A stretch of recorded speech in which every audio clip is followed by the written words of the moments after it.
Here in France, energy executives have been talking about power cuts as early as January as a result of the energy crisis and what that might look like. So, schools would have to close, trains probably wouldn't run, and emergency call systems wouldn't work if the blackouts lasted longer than 2 hours. Now, into this downward circling of the drain in French society comes the EU with even more meddling for everyone. Great, just what Europeans needed.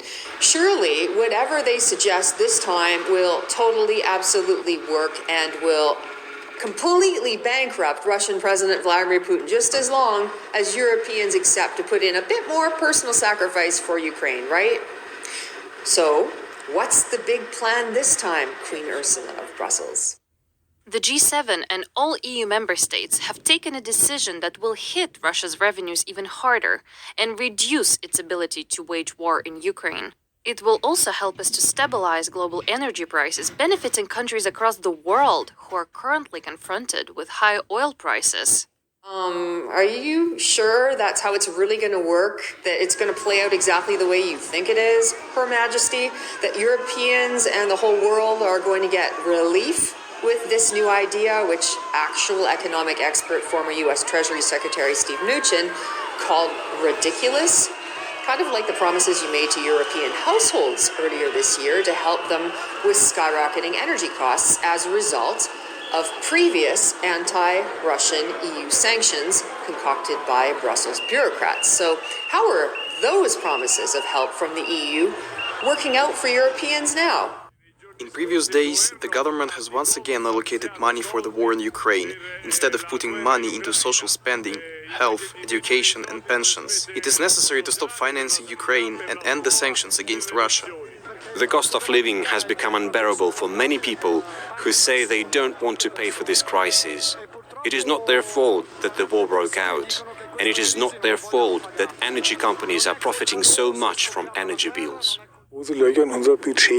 Energy costs make up the majority of our budget, so we must make ends meet as soon as possible. We are being dramatically influenced by the surge in prices. Hospitals are in dire economic situation.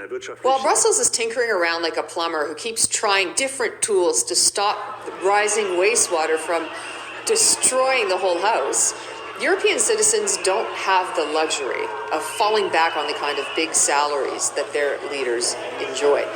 Germans, for example, are increasingly turning to charity to make ends meet for even the most basic items like clothing. Our store's been open for 4 years. You can meet a variety of people here, from students to ordinary workers, pensioners and refugees.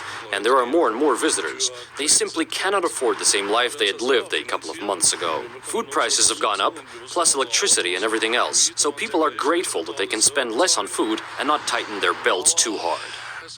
Here in France, we're getting reports that school kids are faced with classrooms as cool as 10 or 12 degrees Celsius as a result of communes needing to reduce their energy bills, which is exactly what the French government has mandated of them. Swimming pools here are closing for up to a month in some cases for exactly the same reason. Meanwhile, 63% of French parents are worried about being able to pay for Christmas gifts. 44% of them fear that they could fall into poverty. And a quarter of them admit that they may need to turn to charity for food. That's according to a recent IFOP survey. Meanwhile, French President Emmanuel Macron was in Washington this week with Joe Biden.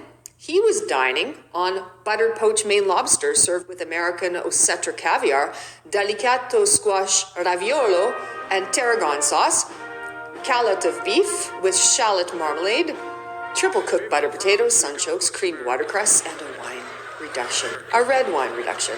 Oh, and asking Biden not to please sell Europe gas at 4 times the U.S. market price anymore, maybe. You know, even though the U.S. has Europe over a barrel without the diversification that cheap Russian energy provided. But, you know, he's over there asking anyway. It's worth a shot, right? Poland and the Baltics, without even knowing whether or how these new Russian oil sanctions might actually harm Europe and their own people, we're already calling for an even lower ceiling just to stick it to Putin without even knowing if sticking it to Putin would actually work either.